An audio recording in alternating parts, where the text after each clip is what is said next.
Hello guys, welcome back to the video. Today we're going to be doing an MCreator tutorial. In this episode we're going to be doing an entity animation. Yeah, that's what we're going to be doing. So we're going to be using entity model layers to make animation. So let's start. So first of all, we get our entity here, as simple as that, living entity. And let's call this guy or whatever. I'm going to just keep doing that. Okay, so before we continue, I have some textures on me. So first of all, this is the texture of the entity we're gonna be making.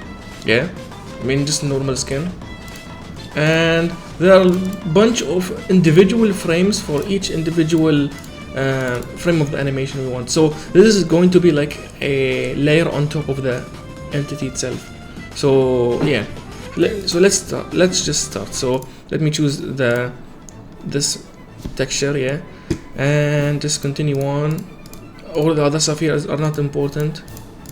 Not really. I mean, the only thing important here is the model layers. Yeah, I'm gonna add them all. Yeah, let's do that. So 1, 2. I remember adding like 8, I think. So yeah, 1 to 8. So here. So 1, 2, 3, 4, 5, 6, 7, 8. Okay. So boom. Here. Just add them in order, like the order of the animation of how you're gonna play them. To be honest, the layering here doesn't matter. So as long as it's here, it's here. So I'm gonna make them glowing so it's more clear. Yeah, all of them each individual frame will glow. It's gonna be like this. Yeah. So how are you gonna make this animated? So right now, if I try to play this would show all the layers at once all the time. So in order to make it layered, what we could do is use these display conditions. Yeah, we could use that. It only displays a layer only on a specific condition. So let's just start. So let's go to, and before we leave the entity, we have to go to sync data, add a new entry, and leave this as integer. Yeah, we need it as integer, and let's call this value as animation frames or whatever. Yeah, animation frames. Yeah, why not? So here, leave it as 0. Let's leave it starting as 0. Okay, let's just save the mode element like this. And now we have a guy mode element here. Now what are we going to do is tediously make a single procedure for each individual frame. Yeah, anything related to creating animation that's like on entities, on like layers, it's always like tedious. So we have to make a procedure that returns true if it's on a specific frame. So I specifically set the animation here from 1 to 8 instead of 0 to 7. That's because I'm gonna leave frame 0 to be like not playing. So yeah, let's just create a procedure here. Actually, no, it's better to do it here, I think. Yeah, here there's a plus icon. So if you go open your entity and go to mode layers and press add over here, and just instead of guy display condition, just change that to like animation 0. Add like guy animation 0 or animation 1. I mean animation 1 display condition, and then just do this. So you go to flow control, return flow control, return logic here, and then what you do is go to entity procedures, data, scroll all the way down, and find this one for custom entity of type whatever, get integer data. Grab this. Yeah. So the type is the entity we made, the guy entity, and we have to choose the animation frame. So this basically will get the animation frame from the guy entity. It will try to extract that. Okay, this one is, since this is like the display condition for animation 1, the first frame, we're gonna type in here the animation frame is equal to 1. Yeah, and just attach this like this. We have to do this for each individual frame. So yeah, if your animation has a lot of frames, you're just cooked. So here, so what I do right now to make things faster is export this procedure. I'm gonna put it here. I'm just gonna call it anything. I can just export this procedure, and whenever I want it, I can just import it again and on like the next frame here. So let me just show you here. Animation 0, or no, not 0. I keep saying 0. Animation 2, then import it here. Here we go. Now this is our thing, and now change this to, make sure to change the numbers here to show correctly.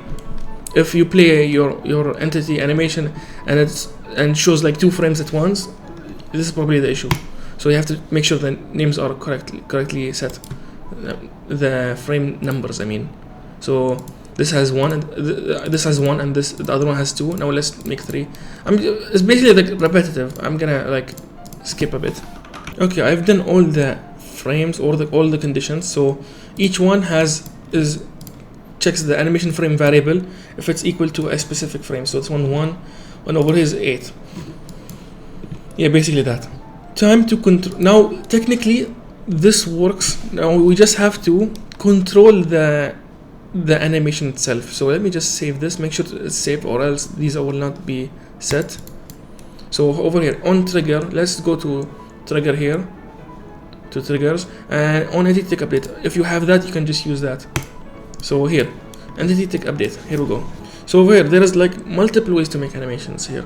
So you could make it looping, you could make it only happen when something is triggered, and you could, I mean, there's multiple ways to do it.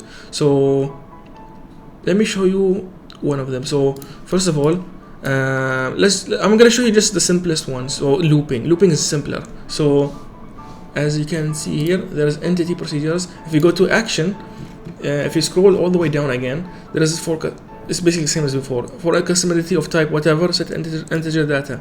So set of type, which was guy, and then we tell animation frames. Here we go. We don't want to set to 0. 0 literally means no animation, so there is nothing in frame 0 whatever. So let me just do addition here. So we go to data again, scroll all the way down, grab the get version of it, and then just set things correctly like animation frames, and then just do addition. So animation frames plus 1. Here we go. Remove this 0 and put this instead. Okay, now this is like way too horizontal. Let me just flatten it out like this. Okay, so on tick, what it does, it just adds 1 to the animation frames.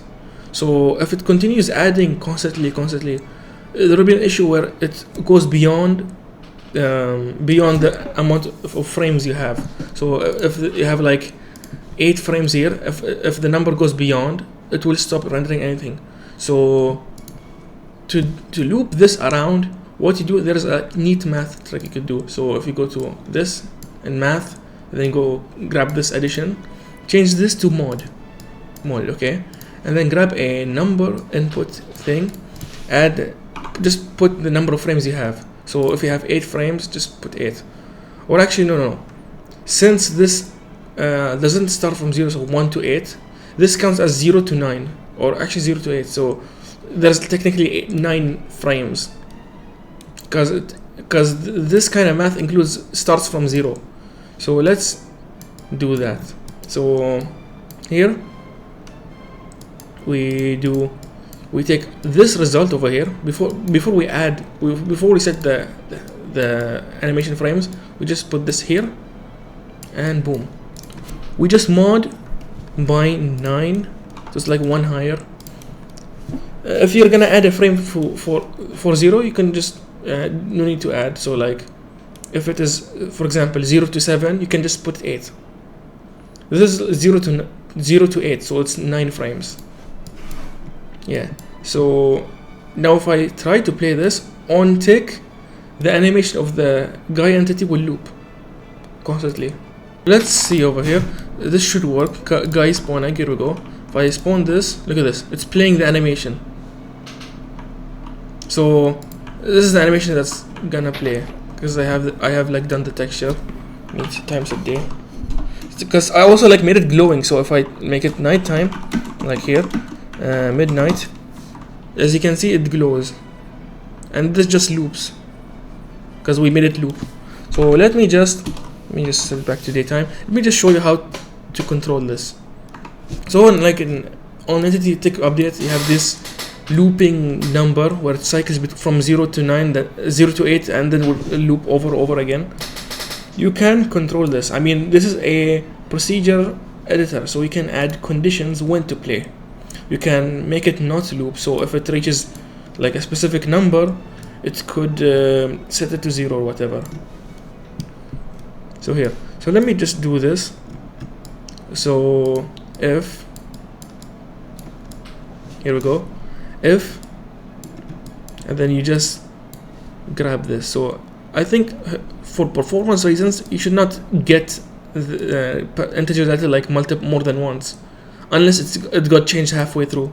So in this case I can just take this away and then just make a new local variable which literally costs nothing. Animation frames, store that here like so, up here, and now we can use it multiple times without performance issues. I mean, there are not that much performance issues when dealing with these kind of things. I mean, it's like only a difference between 1 and 2, which is not that bad, but it's best to, it's like if you want to maximize performance, you put it in local variable at the beginning and then you use it multiple times afterwards instead of like copy pasting this. Anyway, let's continue on. So here we go. We now check if animation frames is greater than 0. If it's greater than 0, you play the animation, and now the animation will not play if it is 0. So this will play and would stop, because after it reaches here it will loop back to 0 and it would stop playing, because here only plays if it's greater than 0. And we could have a different trigger that will cause this animation frames to increase by 1, so it then plays. So let's do that. So let's make a trigger that will start the animation. So let's create a new procedure here, and let's call this guy hurt animation player, whatever. Here, guy hurt animation player. Here we go. And there's this event trigger, global trigger. You can go here and type in entity hurt. Oh, I forgot what's called hurt, right? Hurt. Entity is hurt, yeah. Here we go. So what you could do now here is just when the entity itself, guy, got hurt, you play the animation. So let's first check if it's the guy or not. If it is the guy, so logic, you go to logic here, entity is subtype of, here we go, and just choose your entity, boom. And what you do here is just go to entity procedure action and just set this value, like the animation frames for the guy, set it to 1. Since 1 is greater than 0, it will increment. Basically that's how it works. Now if I just save this, and if I go ahead and hurt the guy entity, the animation should play. Okay, here is our entity here, guy. If I punch this guy, look at this, it plays the animation. This only happens when he gets hurt. Now he's dead. Yeah.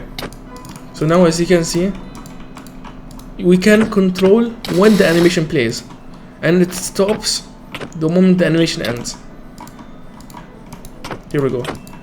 So yeah, that's basically it for this tutorial. I mean, it's really simple to do.